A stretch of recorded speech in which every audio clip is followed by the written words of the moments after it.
Pre nekoliko godina neko mi je rekao da Rusija počinje iza Urala.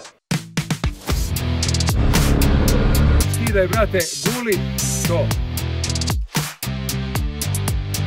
Živim u Australiji. Ja sam Dragan Janković, zovu me Fazan. S razlogom polazim sa ovog mesta od pobednika u Beogradu, pošto želim da pobeđujem, naravno, na mojim putovanjima. Koliko će trajati ovaj put? Ovaj put traje oko 60 dana, ako se nešto ne iskomplikuje, znači minimum 2 meseca. Znači idem Srbija, Bugarska, Turska, u kojima sam već boravio. Zatim ide Gruzija, Armenija, Rusija. U Rusiji sam boravio također, ali moram proći kroz nju ponovo. Onda idu egzotične zemlje zbog kojih sam na ovom putu.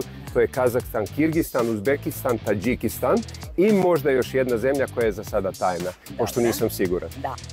Tako da i ovog puta neće izostati sve to. Kada dođem u hotel uveče, moći ću da uzmem telefon, da se uključim na MTEL Global i da odgledam sve što me interesuje. Da li su to vesti, događaji u svetu, move i idemo dalje.